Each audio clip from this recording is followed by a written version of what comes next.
On today's Saturday News, Lillian Garcia announces that we've just seen her last full-time SmackDown. Got an update on Jade Cargill's backstage heat. The reason for Drew McIntyre's move to SmackDown has been revealed. And a bunch of mystery vignettes on SmackDown. Are you ready? Are you ready for the news time? My name is Phil Chambers and I'm joined by Gareth Morgan to talk all things wrestling news. What have we got first? Well, first up, this is a very SmackDown-heavy news today, but not massively on the stuff that was on screen, apart from obviously the Rey Fenix and the Aleister Black kind of hints and whatever it is. But a big story has dropped just a couple of hours ago, really, because obviously Lillian Garcia, if you've been watching SmackDown over the last couple of weeks, couple of months, she has been the announcer, and it's been quite nostalgic for people who kind of up and growing up in the Ruthless Aggression era, hearing her back doing a thing. But now she has explained on Instagram that we've just watched her last full-time SmackDown. So her last SmackDown as a full-time announcer. So she said this. This was obviously the Barcelona show, Barcelona, and the crowd was wild. They were well into it. The show itself, had its moments, but the crowd made it. The crowd were great. They were well up for it. So here's what she put on Instagram. She put, "News alert, just finished announcing SmackDown in Barcelona, Spain, and it was absolutely incredible. Gracias por todo el amor España."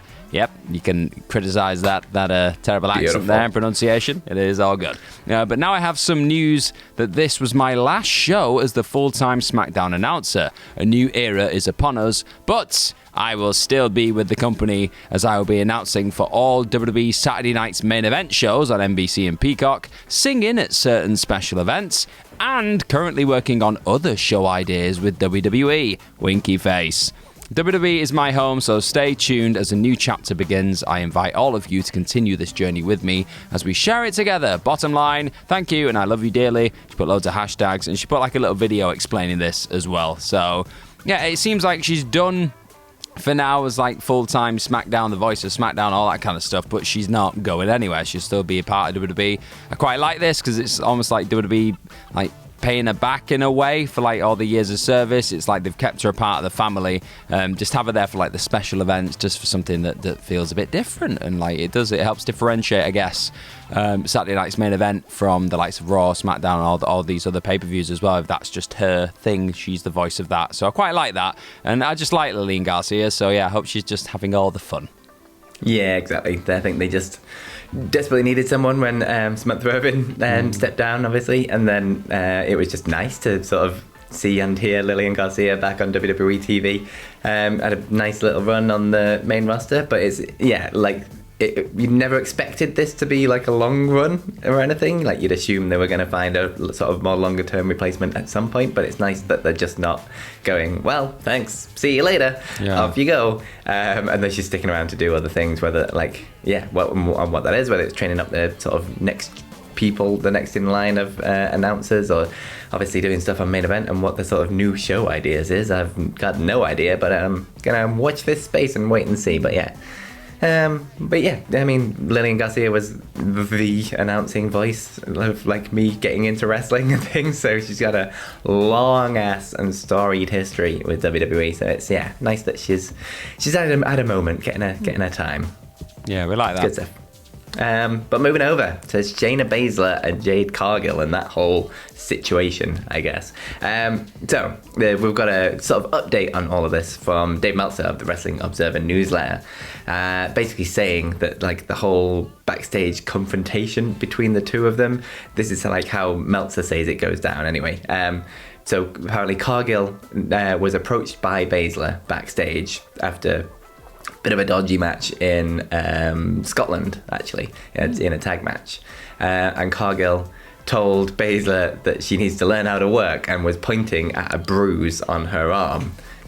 Obviously, someone like Jade Cargill telling Shayna Baszler that she needs to learn how to work didn't go down very well. And Shayna Baszler ended up saying that if I was shooting, you and I would both know it, which is a good line. And yeah, you definitely would.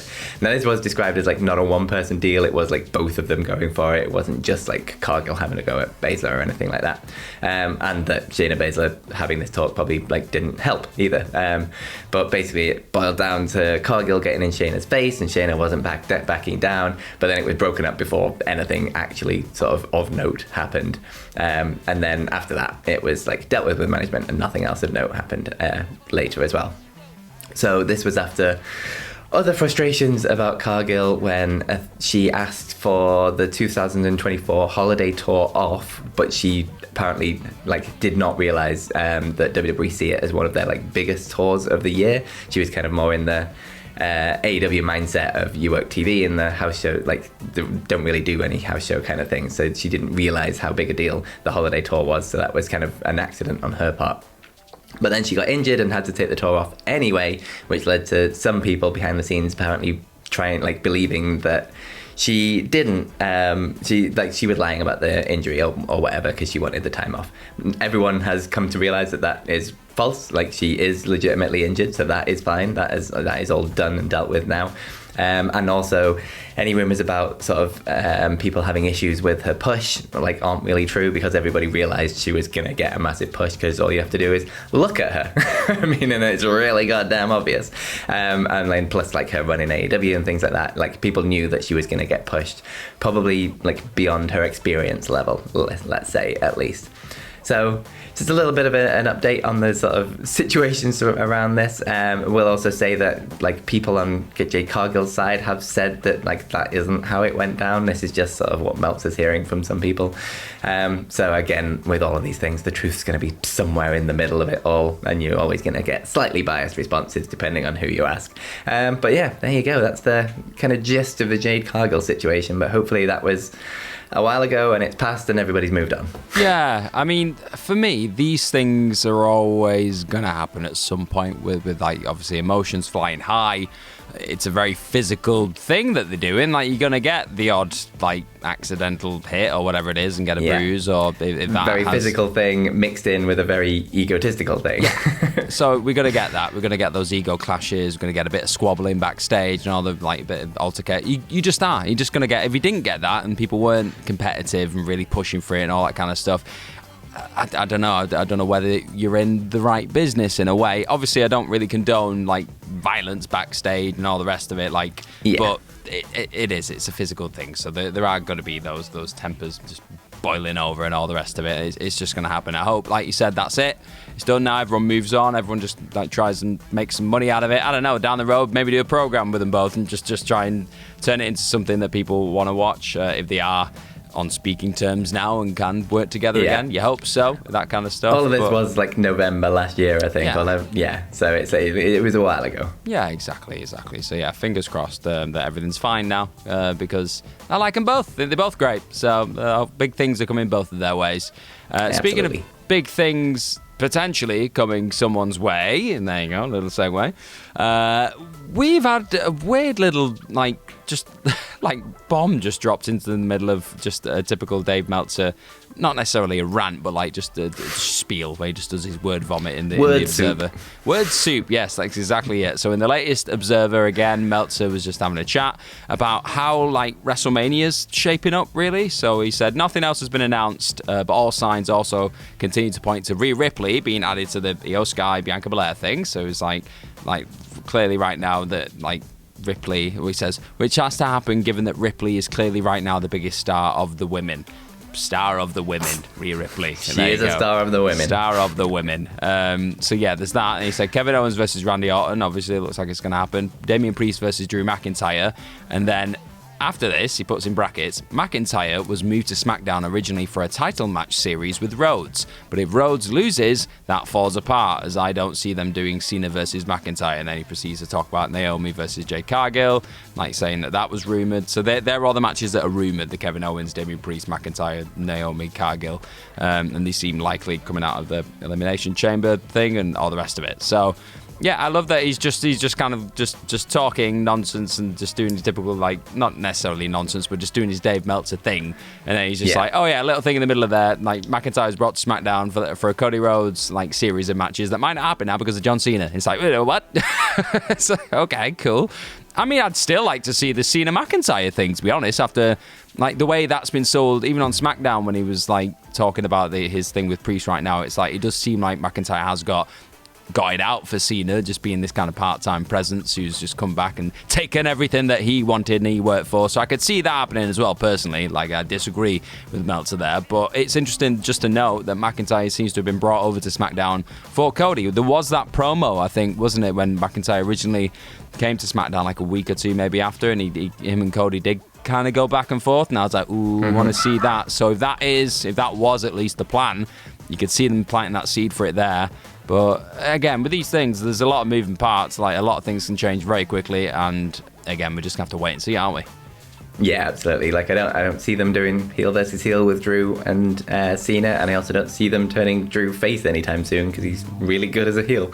But it's like the way they've written the Drew character at the minute, he could slot in literally anywhere within that sort of top 10 tier of people, because like everything he's said all along has kind of come true. Like, the stuff about Cena that he said has kind of come true. The stuff he said about Sami Zayn and like caring about other things more than he's caring about a championship has kind of come true. And then like he's been screwed out of his WrestleMania spot by getting too much in the weeds with this Kevin Owens thing. And then everything with Roman and Seth and Punk, like Drew's been saying again that they're just letting their kind of personal frustrations and things get in the way of what actually matters in terms of the championship. And now all of those have been like screwed out of the top spot of WrestleMania. It's like everything he says has been coming true. So it's like there's a thing in there wherever that he'll just kind of slot in, and it's like there's always going to be a place for him, which is a hell of a place to be if you're Drew McIntyre, because it means you are always at least on the cusp of that main event and getting right back in it again.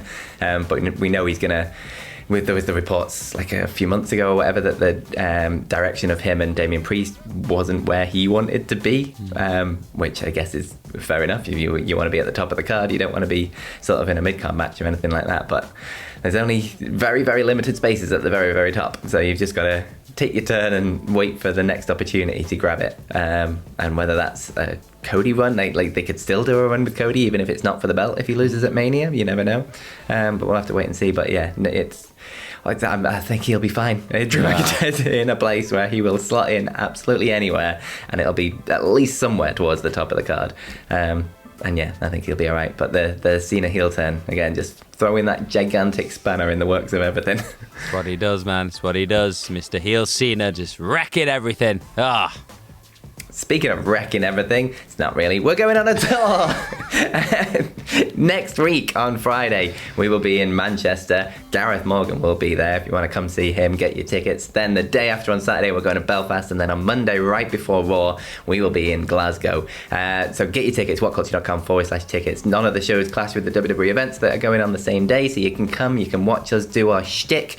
The Belfast show, at least, we'll have Miller doing a live ups and downs. The other two shows, we'll have Miller doing a live why or something. He'll probably tell some secrets that he's not supposed to. That's what he usually does.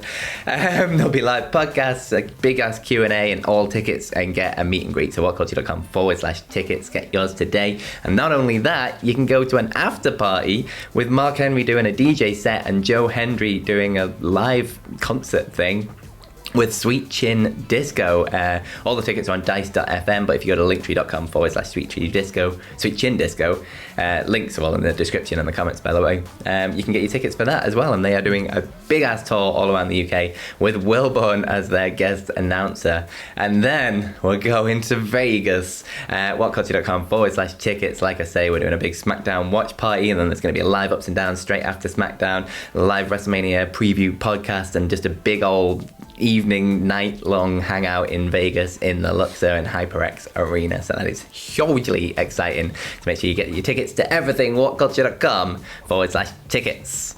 But finally, SmackDown had some vignettes, and it's all the rumours that we've been hearing for months and months and months and months and months of people leaving AEW and coming over to WWE. Now, one of them is super obvious because it's Rey Fenix. I mean, it kind of looks like his mask. It's 100% a luchador, and he's got similar tattoos. So I'm going to go out on a limb. He was walking the ropes, man. I'm like, I think I know. I think I know who this is. I'm gonna say Rey Fenix for that one. It was all red and smoky with lightning and stuff. But yeah, Rey Fenix is definitely going to SmackDown.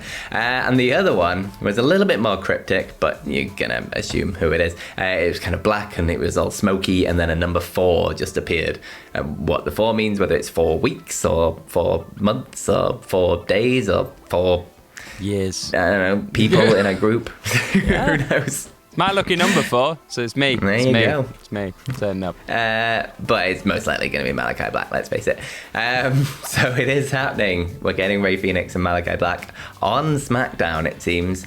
Exciting times, and let us know in the comments what you want to see with both of these guys, because I'm interested to where they fit in a very jam-packed WWE roster at the minute. Yeah, I mean, you trust them when it comes to like unleashing these people that for either debuts or returns currently, because the way they package the likes of Penta, like that was great, what they've done there with Penta. So if they did something similar with Rey Fenix and Aleister Black, I think they'd find the place. I think it's interesting with Rey Fenix that it looks like they're bringing him to SmackDown, because then if Penta's on Raw, like, yep, are we not originally going to be that kind of package deal thing, but maybe they're going to give them both their own space. They're both going to WWE, but both have their own space before they do anything together. I'd be fine with that. Yeah, I like that. And then just bring them together and then just have a mad tag run where they just dominate and do loads of crazy stuff. Yeah, well up for that. Aleister Black, again, that'll be interesting to see where he slots in on SmackDown right now.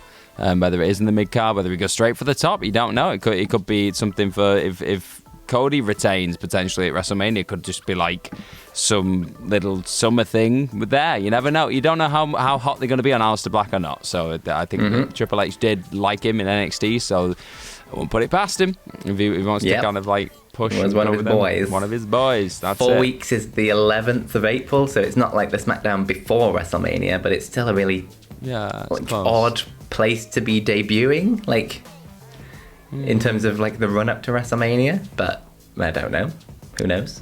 It's an interesting one. And like then you've also got someone like Miro, who's still not necessarily been teased or anything, who a lot of people were saying could be going to WWE relatively soon. So that's Rusev as he was in WWE. So that's another one that could be in and around Mania, maybe after Mania, whatever it is. It's interesting seeing how you got they're the rumors of Jeff Cobb now as well. It's gonna be stacked. Bring those guys in together and just have some meat. Just have meat everywhere, just destroying each other. Yeah, I'd be up for that. But it's. I think we need this when you're coming into this like just after Mania season. You need that injection of fresh talent. We had it last year with like Jacob Fatu coming in, the new Bloodline characters coming in. That I think that was needed on SmackDown. Just these new faces. Yeah. What's going on here? Obviously, you can bring people up from NXT, but just getting some completely new people from outside of the company as well is really good. So I like this, and I'm intrigued to see how everything shakes out. Absolutely, and let us know in the comments where you want to see them all and what you want to see them do in WWE.